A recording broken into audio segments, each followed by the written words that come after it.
Hey everyone, this is Southern Fried Chat again here with Murad for the second time. I want to go ahead and get started and get right into it. What did you think about the 6.9 day world record X Spaces led by Mike? I think that was great because that was a clear example of persisting forever. And I think in the future, we're going to see more similar examples of the community really kind of going out 120%, really working harder than any other community, going the extra mile. And I think kind of fostering these kinds of characteristics is fundamentally what makes SPX community so powerful, so special. Yeah, I thought it was incredible. I attempted to record all of it through YouTube. I was live streaming it just to get it recorded somewhere. You know, how X Spaces is kind of jank. It quit on it several times.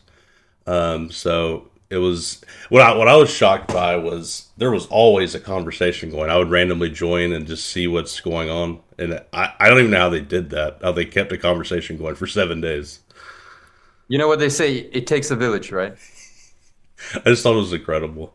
Yeah, and it was awesome to see like all the different planned conversations, and then like if you joined like it late at night, it was just them talking about God knows what. It was cool though. Definitely. Yeah, if your $100 SPX price target hits in the next 6 to 12 months, I think you said something around May is like in your head. You will be a multi-billionaire at that point. How does that make you feel? I mean, I'm not really doing this for the money per se. I've been in crypto since 2013, so have already had successes here and there throughout the years, throughout the cycles. Um, this thing is largely intellectual for me, and also because I think it's cool. Um, you know, Many different coins have had their successes in past cycles, and my kind of thinking was, how do I figure out what they have had in common? And no matter what angle I look at it from, SPX 6900 continues to look very early, continues to look like the most interesting thing. And, something that I think is a very bullish sign for me is when you first start to understand Bitcoin, and for me, that was 2016, 2017, when I would say more truly understood it. When you delve into the blogs, when you delve into the books, you kind of have the sense that it's like so multidimensional.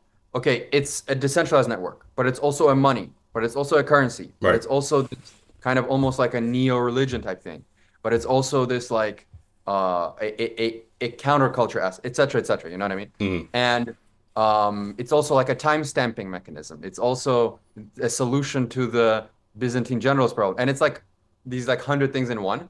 And SPX is the first time in like almost 10 years that I felt uh, a very similar thing here. It's a vessel of dissatisfaction. It's GME, but with a 10x improvement, essentially a GME on steroids.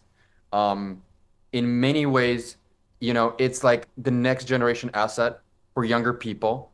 Um, it's what I would call like pulling UBI forward. You know what I mean? And the list goes on and on. I made a TikTok video kind of going over like 30 or 40 different things how you can think about this asset. And I think that's very bullish because it lends itself to a lot of media. It lends itself to a lot of blogs. It lends itself to a lot of writing. It's not boring, you know? Right. A lot of like very simplistic meme coins. It's okay, like it's a funny cat or whatever, but like no one really cares at the end of the day. You know what I mean? Or it's like a funny bear or it's a funny monkey. But here, it's very, very interesting. You know what I mean? In terms of like philosophically speaking, right? And more importantly, it attracts different kind of people that are attracted to different kinds of things. So it's like very bipartisan or multi-partisan in a way. You know what I mean? So some people are more attracted to, this kind of like a resistance asset, protest asset element of it, right? Yeah. Some people are more attracted to, the anime Japanese like artwork style.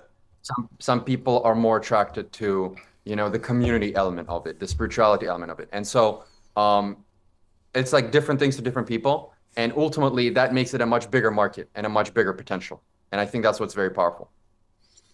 Yeah, yeah. It's definitely multifaceted for sure, and people are attracted to different things.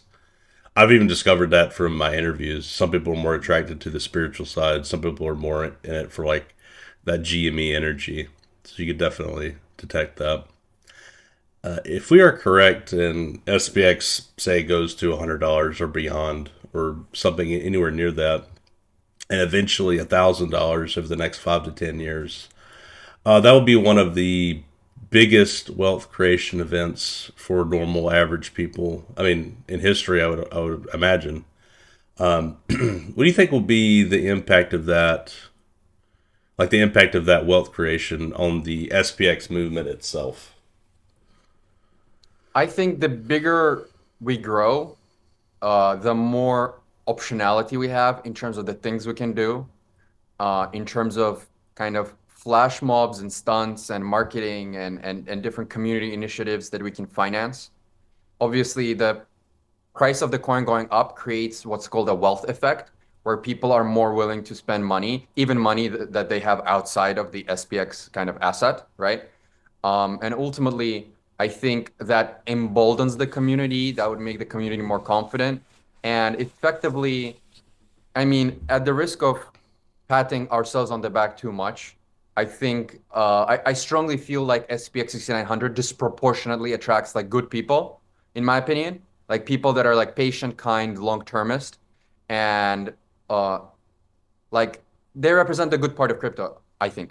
They remind me of like the 2012, 2013, 2014 era of crypto, where people were there for, the ideology, for change, for, to try to kind of reshape the world in this kind of like a freer way, so to speak, right? Yeah. And I think if you collect 10,000 people like this, right? And if you make them all wealthier, I think that's fundamentally going to improve the world. And the way I see it is, I mean, kind of metaphorically speaking, I think SPX 6900 is essentially a mechanism by which the universe makes money flow into the pockets of the pure. And then those people, I think they're not going to spend it on bad things. You know what I mean? I Right. think they're more likely to pay it forward, so to speak. Yeah. Yeah. Yeah. I spoke to Hype recently, and he was saying if it does come to fruition, he could see like setting up like a SPX headquarters in Thailand or something. And I was like, that's an interesting idea. I can see maybe things like that popping up all over the world over time. Yeah, I think I would step up. For me personally, I would continue doing this, and I would probably step it up significantly. So I could see that happening with a lot of different initiatives, For sure, for sure. and then it would kind of feed on itself. If that keeps stepping up, then like it would cause price to increase. So Definitely. I think this is a big part of why even like 10 years down the line, XRP, for example, continues to have like the strong like marketing machine, strong communities because a lot of their initial sort of like community members have become super wealthy, so they yeah, can now do this full time. You know what I mean? exactly. I love that graph that I don't know if you put it together or if you just posted it. It was like Cultiness. It was like a big Venn diagram and inflation and that sort of thing. I thought that was like perfect. Because like So yeah, sorry, go ahead. yeah, I made it, but it arose in the conversation between me and Cow, Okay.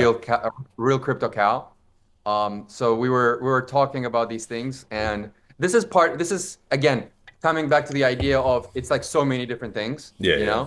and I think infographics are very powerful Mm-hmm. because um, frankly, I have this theory about the world.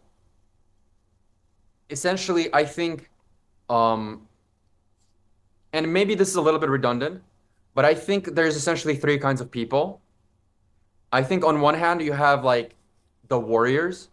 The second one is like project managers that are a little bit more like OCD or artistic, or people that are like to think with their heads, work with their heads, etc. And I think the third is more like the artsy, more hipstery, more like edgier, more alternative type people. Yeah. And I think all of these three quote unquote archetypes, they have their like weaknesses and interests and strengths, etc. But ultimately, I think I personally like infographics a lot because they can be used for like a really long time. They are essentially also like a meme in itself, like almost like a weapon in the spreading of the word, right? And also, it accelerates people understanding what the thing is, right? And also, whenever Aeons go and they make thoughtful, um, long form content, whether it's writing or video, then you can use these infographics. And essentially, they're not really price dependent. They're not really time dependent. They're evergreen, so to speak, right? So, Yeah, I actually posted on Reddit, and people thought I made it, which I wasn't trying to take credit for it, but it did really yeah, well. feel So, free. Feel free. yeah, Miladies kind of were really big on this concept of post-authorship, where yeah, essentially whatever you make and post, you can use it whenever, other people can use it whenever. So, us being an open source, um, yeah, just feel free to use any of my material. I don't really care about the yeah. credits. I feel the same way. I try to give credit, but yeah, people can use anything from me. I've actually had people make clips from some of my podcasts that are way better than my clips, so I definitely appreciate it when people do that. But sorry, I interrupted you. You were talking about the Venn diagram itself. Yeah. I just thought it was awesome, and the one point in particular in relation to XRP, like it is a cult. It's got a lot of those good aspects, but like the inflation, the fact it's more centralized, those are deeply negative in my opinion. Cultiness might be one of the most important things. That's probably why it's done so well. But Yep. I wanted to mention one thing to you. It reminded me of something I wanted to mention to you. SPX has no inflation. How or deflation? There's no tokenomics really. It's just out there. So how important do you think that is? Do you think it's real important or not important, or what do you think? Yeah, I think it's very important because without naming names, there's a lot of tech altcoins right now where market cap doubled, but price has stayed the same. I'm sure you've noticed Yeah. this Oh phenomenon. yeah. Yeah, and I essentially it's essentially enriching the insiders, right?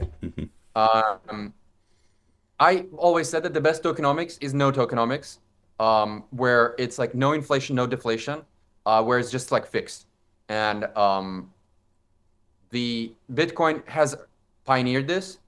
And we essentially, with SPX, it's essentially all out on day one. So it's essentially, because right now Bitcoin is at 19 million, and it's as if it would be 21 million from day one, right? So it's like it's pure supply and demand. There's no mining, no inflation. I think that's like the purest form, in my opinion. And there's no risk of monetary change either, which is Exactly. that's another important thing Exactly. too. I mean, Ethereum and Solana, they always have these like proposals. Oh, we're going to increase Yeah. inflation, we're going to decrease deflation. But the thing is, you're just kind of you're reinventing central banking again. Yeah. So, and when there is some kind of a body of people or devs or whoever that can change uh, the monetary supply or the emission schedule arbitrarily, or semi-arbitrarily, then it's like what's even the point of this whole industry then, The whole thing is about to have fixed assets. That's the whole beauty of it. That's, by the way, that's the reason why I, when it comes to like monetary goods or whatever, I'm still very much a Bitcoin maxi, and I Yeah. don't think Ethereum and Solana are as good. Mhm. Um, because ultimately, to me, payments and things like that, it's just not that important. Because I think fiat payments work fine in most cases. Uh, to me, what's interesting is the store of value elements. To me, it's like the deflationary elements, because I think that ultimately that's a market that's 100,000 times bigger than payments, and it's going to have much more civilizational impact than being able to pay faster or whatever. You know what I mean? Yeah, absolutely. Just reminded me of something else. Do you think the proof of work concept of Bitcoin is? I know a lot of people, a lot of Bitcoiners put a lot of emphasis on that. Like that's one of the reasons why it's so special. Do you put a lot of emphasis on that in your mind, or how do you think about that? Um, I don't have a super strong opinion versus POW versus POS. Okay. Many Bitcoiners, I believe, they think that being tethered to energy and being tethered to Right. the real world um, makes it more secure and makes it more sort of like legitimate in many ways. I don't have a particular strong opinion in terms of POW versus POS, but I do have strong opinions when it comes to inflation versus deflation, Yeah. or disinflation as they call it. Um, and like to me, a fixed supply is like the only honest way to do it. Yeah. Okay. That makes sense. Uh, have you heard about the in real life meetup plans to go to Miami in December to meet up for SPX? Have you heard about that yet? I've heard about it. I think that's a very good initiative. Um, I would caution people to be like careful and exercise, caution and security. I'm not sure whether I specifically can make it this December, but I think these things are gonna continue. Like, there's gonna be more and more gatherings all around the world. It's essentially we're rerunning the Bitcoin playbook in many ways, culturally speaking, Yeah. I remember the meetups in like 2014, 2015, 2016, and then they grew bigger and bigger, So it used to be like 10 people in a room, and now it's like these gigantic conferences. Yeah. So we are essentially rerunning the cycle in many ways, but I think it's going to happen faster because like the on-ramps are more available. There's more stable coins out there. More people have heard about these things. But what I will say is, and this is what I think gives SPX an extra leg. Um, a lot of people, especially in the developed world, have already heard about crypto, and 85% of them have gotten burned, because the way crypto works is a lot of people, they invest in the wrong thing, or they lose money, or they come late or whatever. And a lot of people have this like bitter feeling about it. And so they don't want to come back to crypto, or they hesitate to come back to crypto. But what I've been noticing in SPX 6900, reading a lot of people's tweets and posts and stuff, is there are a bunch of people for whom it's like their first time in crypto, you know? And essentially, I think it's a testament to the fact that SPX is doing something special, something fresh, something interesting, because a lot of people are like, "Oh, I've heard about crypto for a while, but I didn't want to get involved." But when I heard about SPX 6900, it seems like very interesting. It seems like something quite special, something new is happening here. And I think this is very, very powerful because when it comes to a lot of other, like, I don't know, tech coins or different kinds of coins, people are going to like think about it and they're going to cluster it into that same old group that they've already been exposed to. But SPX, it's like very, very interesting. And, on a similar note, a lot of people, especially in like the tech software platform, Ethereum, Solana communities, they're somewhat angry, jealous. I don't know what it is, but they're angry about the SPX 6900 community like continuing to grow and continuing to become bigger, and because they're angry that our market cap continues to grow Yeah. despite us like not building software per se. And I think that's an extremely narrow-minded look at what products and services can be. And I think those people are not open-minded because what we're actually building is we're building a product which is a community product. It's a hmm belonging product. It's a mission product. It's a statement product. Yeah. And effectively what we're doing is it's a next generation thing that a lot of people have called me crazy for proposing, but I think we are in the early stages, and we might be 2, 3 years early to this whole trend. And I think you will see many more people talk about this. I've actually started talking about this, I believe, a year and a half ago. But essentially, we are a part of what I call post-software assets. And Yeah. essentially, my argument is every crypto in the world, like every crypto in history, was, even to this day, right? Even the most technical one, it was 85% community, 15% utility or tech anyway. And we're just taking that to the extreme and we're making it 100% community, right? Yep. I mean, in my Singapore presentation, I talked a lot about how there are a lot of intangible values here, and people have been paying or joining these kinds of communities uh, and these kinds of sort of membership products, counter clubs, fraternities, local meetups. But we're essentially, I think SPX can be so much bigger than all of these things because of how like decentralized and global it can be. You know what I mean? So just because you can't touch it and just because there's no code doesn't mean it can be a multi-trillion-dollar thing. That's what people don't understand. And I think that's why we're so early because of how non-consensus it is. If something Okay. is consensus, like you go out on the street, you talk to people, you're like, oh yeah, okay, gold is valuable. Yeah, well, the reason why the reason it's 22 trillion or whatever it is, $7 trillion is because everybody already agrees, right? Because it's been there for 5,000 years, so everybody knows. It's like, okay, it's obvious, it's consensus. But if you want to make 100x or 1,000x returns, you have to be non-consensus. You don't have a choice. You have to be the crazy one. You have to be the schizo one. You have to be like weird and misunderstood. Because if you were accepted, then that means that all the NPCs, they already embraced it. You know what I Yeah, mean? And that means that's that true. you're not early anymore. And so you kind of have to be crazy if you want to make 100x, 1,000x returns. There's no Absolutely. other way, Yeah. right? And essentially, the 1,000x, it happens as it gradually becomes more consensus. So the consensification is what gives you the 100x, 1,000x. And essentially, you like in the future, if you want to be a great investor, you have to like be investing in things that people are still either fighting against, calling you crazy, or hating. Because if they weren't, if they were loving it, then that 100x would have already happened. And so, right now, I think at $1 billion or whatever, it's still very, very cheap. And I think it can go to 100 billion, 1 trillion in like down the line. And I'm excited to be here on the journey. Yeah, yeah. It is incredible. Oh, if you're post on Reddit, you definitely know how consensus it is. Exactly. And it reminds me of Bitcoin, by the way, when it was starting to get posted on Reddit in 2014, 2015, people were like, this is useless. There's no utility. There's no cash flow. This is a complete, like, just magic internet money. It's a Ponzi scheme. And people, like, don't understand. Well, and And I that's the think amazing very thing is influential. on Reddit now, it's Bitcoin is super consensus among Reddit users. They're saying the same thing Bitcoin maxis would say. That's a Yep. shitcoin. That's a shitcoin. Like to everything. So it's kind of weird to see that. But For anyways, sure.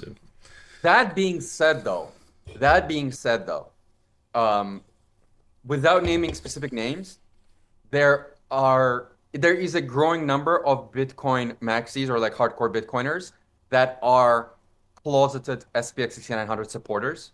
yeah, I'm aware of a Um, few. Yeah, yeah, and essentially they hold probably like 2 to 5% of their portfolio in SPX, sure. 1%, whatever it is, but without talking about it, um, because they can sense that cypherpunk vibe here. You know what I mean? Yeah, and I know that's because they got a Bitcoin audience and they don't want to piss them off. At least I figured that's probably why they don't want to talk about it. Yep. Yep, but I think as we grow bigger, like I think after 10 billion or whatever, they're gonna be talking about it a bit more because it's like kind of like size legitimizes any point of view. You Yeah, know what I you're mean? you're you're the sacrificial lamb for the Bitcoin community. But I feel like I've opened up the path for even more important people to join. Oh yeah, that reminds me. Have you do you know who Sam Hyde is? Sam, Yes. yeah, if you've seen, I put together a video. He was shilling or discussing. It was really just shilling on a stream, random stream. He was talking about SPX 6900, repeated the flipping the stock market or whatever, saying all that, and then I found an old interview with him. It was like a month prior where he was talking about being a Bitcoin max, and he actually recommended your interview. Were you aware of that? I put together that video. I don't know if you saw that or not. I was aware of that. It's crazy because even to this day, I get a lot of DMs uh, with people telling me that my October 2018 interview with Pomp has gotten them into BTC and in Sure. crypto in general. And I'm very happy. I mean, I genuinely think I probably onboarded 5,000 or 10,000 people. And that might be an understatement, you know? Um, To just SPX to or to Bitcoin? just to BTC. Probably Okay. more, honestly, probably Oh more. yeah, definitely more. Yeah. And I'm happy that I've made that contribution. Like if honestly, if that's all I've done, I would be happy because I think it's important, you know. Um, But and now he's on to SPX. I assume it's yeah, because of that connection. He's probably seen you yeah. talk about that. That was I, my I I assumption. I would assume that's the case. It was just really I love Sam Hyde. He's like so when I saw that I was like that's amazing. That's cool. I thought it was AI at first because that seemed like something I was like really he's talking about it. It kind of shocked me. So, anyways, I think yeah, we'll see. I think we'll see more people, like more famous people talk about it, I think. yeah. It was super cool to see for sure. I hope you're enjoying the video so far. If you are on YouTube, can you please like, comment, and subscribe? If you're on other platforms, please like and comment. Now back to the video. I saw, yeah. Speaking of Reddit, I saw that you said you created a Reddit account. Have you posted, or how do you plan to contribute there? I'm just building up my karma. I'm posted a couple of like replies. But I'm gonna start posting on there late September, early October. Yeah. You got to build the karma up. You got to build the account up. It's yeah, it can be frustrating. Do you? I got you kind of answered this, but like I guess not specifically. Do you have former colleagues like who contact you about SPX6900 seeking more information? Yes. I had a couple of Princeton friends reach out to me asking me like about what this is because they knew I was like going crazy on BTC in 2016, 2017, and I was telling everybody about it. I was actually posting it on Facebook like back in 2016, like people still used Facebook. I was posting it on Facebook like every day. Then we all kind of moved over to Twitter. So they've reached out to me about that. I recommended them to get involved. Some coworkers have also reached out to me. I also told them to buy. Um, so yeah, it's definitely happening. Cool. Yeah, I figured. I was just kind of curious. Is this something that has happened to you? No, it's not. It's not. I don't think I'm big enough, and a lot of our friends don't pay attention to crypto at all. At all. The only one who does is like I told my brothers about it. They're very much like I'm only buying stuff on Robinhood. We're on Coinbase now, so if we get on Robinhood, then I think they'd be Yeah. down. They're Oh, very much that way. I think our Coinbase listing is a huge thing, I think. You know why? Yeah. Because it makes onboarding people, especially in the Western world, so much easier. Because before that, you had to be like, okay, go and get a on-chain address and then go on Uniswap or you go on Bybit or you go on some others. But on Coinbase, it just makes it easier for like Americans or British people to onboard. Yeah. I think Coinbase is great. That is a lot of people. If we can get Robinhood, then it'll be complete. That would be the ultimate. Because like at least with my brothers and several other people I know, they're like Robinhood only. So because I think it's because they started out with stocks and they dabbled into the crypto. And anyways, Mhm. that would be the ultimate to get that as well. Um, but yeah, Coinbase is bullish though. What criteria would you use for considering SPX a failed movement, a failed coin, failed project, whatever you want to call it? Um, you know, to be completely honest with you, anything above 10 billion, I would consider a success. But I think it's going much higher than that. I think it's going to like 100 billion plus, and potentially 1 trillion like down the line. And ultimately, I think we get there. I think we get there just because, you know, here's the thing, right? I've been in crypto for over 10 years, and it's very, very rare that I see people have this level of emotional resonation, right? Let's put it this way. When the last time I saw something like this was BTC and GME, pretty much. With an average coin, people just care about it like a little bit, like right? It's just like whatever, okay, it's cool. It's an investment. But Yeah. yeah, or just a trade for most. Sure. Let's be Sure. real. Yep. But here, it's like an hierarchy, right? You can have like a scalp, you can have a trade, you can have an investment, or you can have a belief system, you know? Yeah. And that's like the ultimate one. That's like an Yeah. investment on steroids, right? Yeah. And that's what you want because here's the thing. The more the emotional resonation, I call this inspiration per capita or emotional resonation per capita. the more kind of motivated and inspired your average holder is, the more they're gonna do. And you're seeing this like yesterday, our British guys, they were like all over the streets, and Yeah, that's awesome. it's completely crazy. And I think it's gonna go parabolic, right? It's like starts out slowly and then it goes like a bit faster and then it goes crazy. And I think that's what you're gonna see. Yeah, yeah. I spoke to Hype. I did an interview with him. I was talking about. It's like, did y'all actually believe it when y'all were saying it? He's like, no, it was kind of a joke, at least for me. But he says, and then I'm like, I don't know if it's actually a movement. I was like, well, look at what's happening. It's turning into a movement, regardless of what you may have felt when it was, $1 million market cap. It's turning into it now. So There's I forgot who's saying it was. It might have been the ancient Greeks or the Romans, but it goes something like this. It's like you can touch someone's body or you can touch someone's brain, but if you touch their soul, it's over. You know what I mean? And that's like that's kind of like what I'm sensing here. Oh yeah, yeah, no, definitely. I've seen somebody who's I think relatively new, who's super into like yoga and like meditation, and they joined the 24-hour spaces. It was like a meditative like hour or something. She was leading the group. It was just so interesting to see that. Yeah, but I see more and more people who are joining who are more of that side, and more people who are just kind of like regular average people, which is awesome to see. I hope more. I don't really care about your random crypto person X. I think it's better to get normal people in, regular people. I totally agree. I totally agree. Oh, crypto Twitter really is 95% of them are just volatility junkies, Yeah. right? Yep. I actually think normal people make for much better holders because they're not trying to like trade or scalp or whatever. They're just trying to buy something they like and hold for like months, if not years. And that's a much better cohort of people than mercenaries of impatient people on crypto Twitter that are also constantly bombarded by like other temptations every day. You know what I mean? Yeah, yeah. I think volatility junkies is a very nice way to put it. I would call it degenerate That's a gamblers. that's a politically That's a yeah very yeah nice way to put it. yeah yeah that's a politically correct way of putting it. Yeah, exactly. But that I mean, the same thing. Yeah. Um, I want to shift gears a little bit. How does the project Aeon NFT project kind of fit into the movement? How do you see that?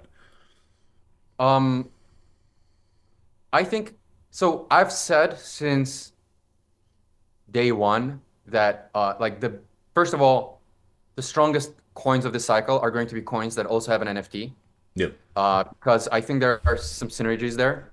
The coin makes the NFT holders wealthier just because it's a much better financial structure, and the NFT makes the coin have this like mascot almost or like an underlying um, luxury good or a belonging good if you want to call it. So it's like a 1 + 1 = 2.5 type situation, and so it's definitely a good thing to have. And I think you're already seeing evidence of this. And I think, by the way, eventually, I think they're gonna be worth 50 ETH plus. You think so? I think so. Yeah, I could see that. Even if ETH went to say goes to 10K, you still think that? Um, that would make Project Eon 500,000, right? Yeah, Yep. I think it's possible. Yeah. Yeah. I mean, if things get really crazy, um, how much importance do you think the NFTs serve to the success of the overall movement? Like I know you said some importance, maybe it helps. Like, do you think it like adds a lot of value, or is it just some value? Sorry, say that again, please. How much importance do the NFTs serve to the overall success of the movement? Like, I know you said it helps, but I if yeah, think, I honestly think they are a must-have. really, okay, They're a must-have. Um, just because, well, they're I wouldn't go as far as saying they're like make or break, but I think they're a very huge part of the culture at this point. yeah, They were very big even in 2023 when the community was kind of like still building up in the first year. right, And I think some of them are very, very cool.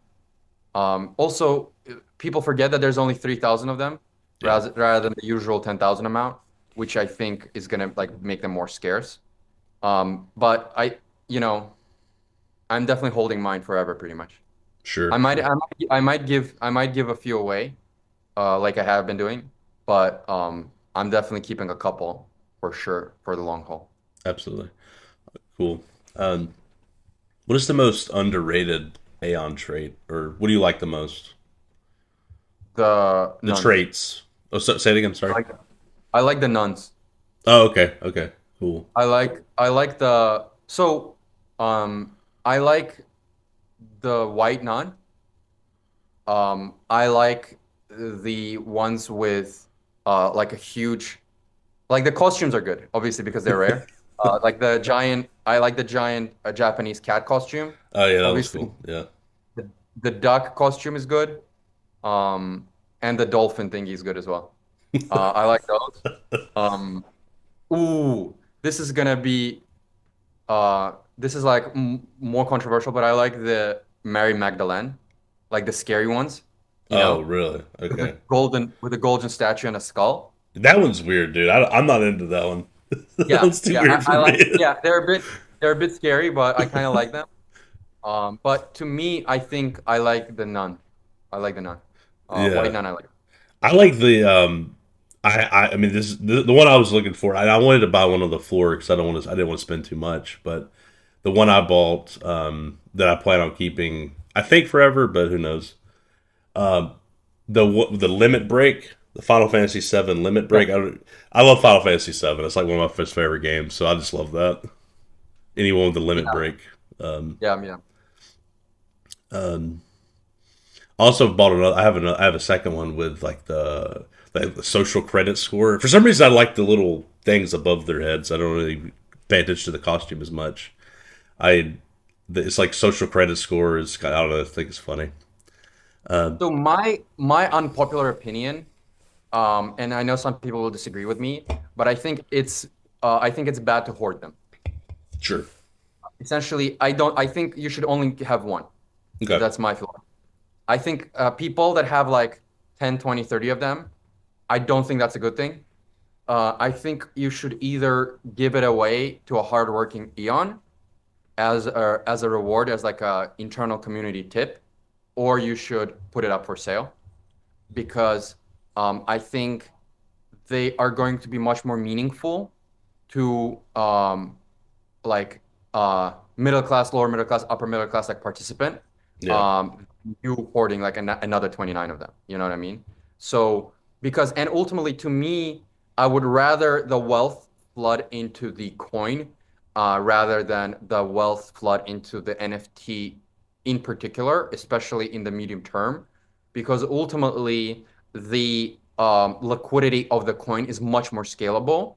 So I think it's much better for you to have like one or two NFTs and then shift the rest into the coin while either giving away or selling the rest of your NFTs, because it's just much better if deserving Eons own them rather than having to buy it.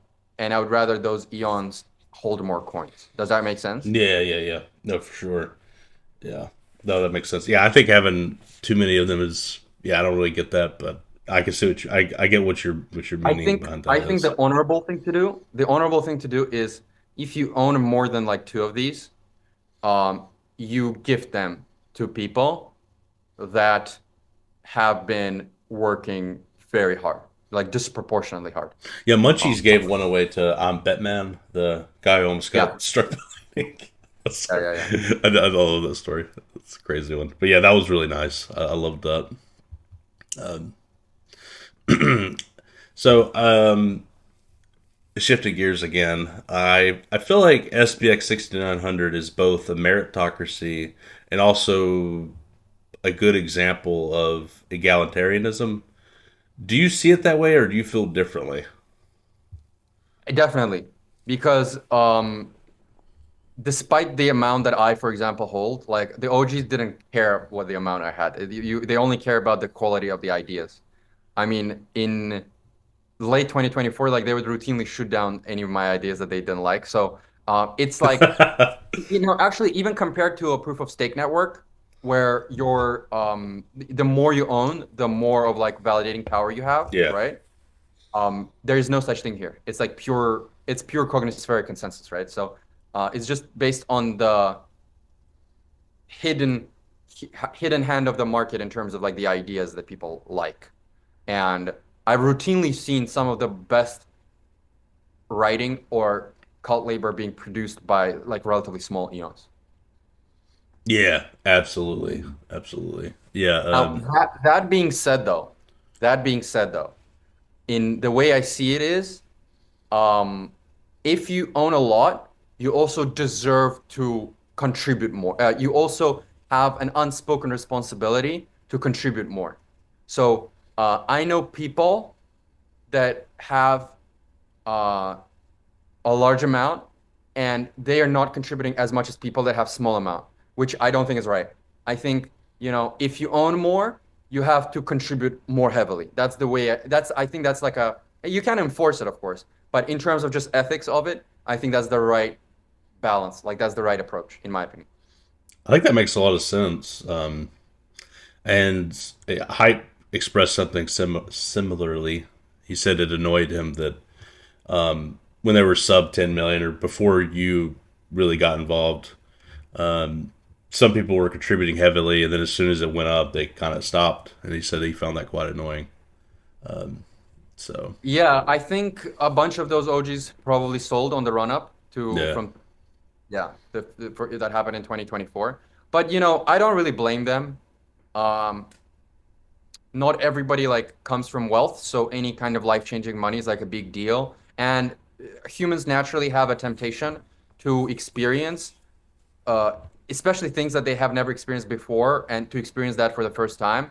So I don't judge them because ultimately I think there's going to be like 100 times more people that will join ultimately in the end. So it's like everybody has their own journey. Oh, yeah, I agree. Yeah, yeah, absolutely. I think he was explicitly talking about people who were still holding, still wells, but they kind of stopped contributing as much. But yeah, I know. Yeah, some people, if you make life changing money, that makes sense. I also think that and I mean I was guilty of this like earlier in my previous endeavors. Some people they perpetually like to be the underdog. They like to be like I only do it before it's cool or I Yeah, only want to yeah. do it early like hipstery stuff. I don't Mm-hmm. want to now the more people are involved. But it's wrong. I mean, look, um some people, for example, I'll give you an example. Some people think that what Sailor is doing with MicroStrategy is like, oh, it's like you're making it too much among TradFi, you're making too much among normies. But like, if you want this to go to 100 trillion or whatever, right? You have to get new demographics involved, and by definition, future demographics are going to be like less edgy or whatever. You know what I mean? But there's just natural. Like everything in the world is like this. If it's gonna grow, it's gonna become like slightly less like undergroundy. But I still think we have like this 100x, 1000x to go, Yeah, both in terms of market cap and people. So it's still even at this stage, it's still like very much undergroundy to me. absolutely, absolutely. Um, I know you have mentioned like the Bitcoin, meme coin, or SPX 6900 barbell strategies. Yeah, I think meme coin specifically. Um, if somebody was heavy into Bitcoin and were looking to maybe dabble, or looking to diversify, what criteria would you use to determine the percentage of each? Mhm.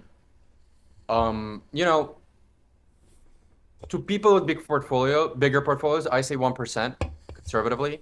To people with smaller portfolios, I say, do a lot of research and do something between like 10 and 20%, depending on how your conviction is. I know a lot of people have been doing like 50% plus as well, especially guys on the smaller side that really want to go all in. Yeah, So it depends on your situation, right? Like, right. I mean, if you have like a family, bills to pay, your responsibilities, kids, you probably want to be a bit like less aggressive. And if you're just like super young solo, you can be a bit more aggressive, right? So again, it depends on your own situation, but I'm still a very much believer in the Bitcoin and SPX 6900 barbell. Um, I think a couple of revenue focused projects like Hyperliquid, I think are very interesting as well. And ultimately, this is what I've been saying. I think the future of crypto is these three categories. I think it's uh, like I think it's essentially Bitcoin. I think it's like revenue meta, and I think there's like the most hardcore cult like communities. And uh, we've seen these three categories pretty much outperform the most this cycle. So I think I'm being proven correctly. Right. Yep. Yep. Um, Somebody wanted me to ask you, do you have a few book recommendations for younger adults? If I had to recommend one, given where we are in the history of the world, I would recommend The Sovereign Individual. Oh yeah. Uh, Incredible, incredible book. And it was written at the turn of the millennium, I believe, initially. And it's crazy how, with every 3 or 4 years, more and more of the chapters and predictions from that book are continuing to play out to be true, you know? Yeah, yeah. I need to read that one. I've heard a lot about it. Yeah, Oh, it's, yeah. you know, it's incredibly, it, it's, it's very much Bitcoin coded, but it's also Sure. incredibly SPX, it's SPX coded in many ways. So I would strongly, strongly recommend that book. Cool, cool. Um, how excited are you for the rest of the year? I think the next 3, 4 months, 3, 4, 5 months are going to be the most important. Cool. So I would strongly encourage every Eon to like go twice as hard because the return on your effort is going to be much more pronounced and higher in the next like 3 to 5 months, I think. Gotcha. Is that because of the time of the year? Typically, more people are getting into it, and the I think like statistically speaking, the Q4 of year four is like when it goes the most ballistic. right. Yep. Yep. Um, any final thoughts from you? Again, I would just again what I just said. I think the next like 3 to 5 months are going to be probably the most important in the history of SPX 6900 so far in terms of impact and growth. So, if you were ever thinking about like going harder, this is the time to do it, in my opinion. And I'm personally planning on doing the same. Awesome. Awesome. Um, One last thing I did just think about: are you shifting from? I've noticed a change in sort of your TikTok strategy. Are you shifting from creating new TikToks, or like taking from interviews and using those, or is that going to continue, or is it going to be a mix of the two? Actually, I'm late September, early October. I'm shifting to longer form YouTube, which I actually think Awesome. is much. I think it's much better for me because I think I usually talk about topics that are that take like more than 30 seconds to kind of delve deeper into, and so I think it's going to be a much better media format for me. Also, if you make one long form video, you can clip it down to other TikToks later. So I think it's just much smarter to focus on. I think the optimal is somewhere between 7 and 15 minutes, and that's what I'm going to be focused on. That's And awesome. essentially, Yeah.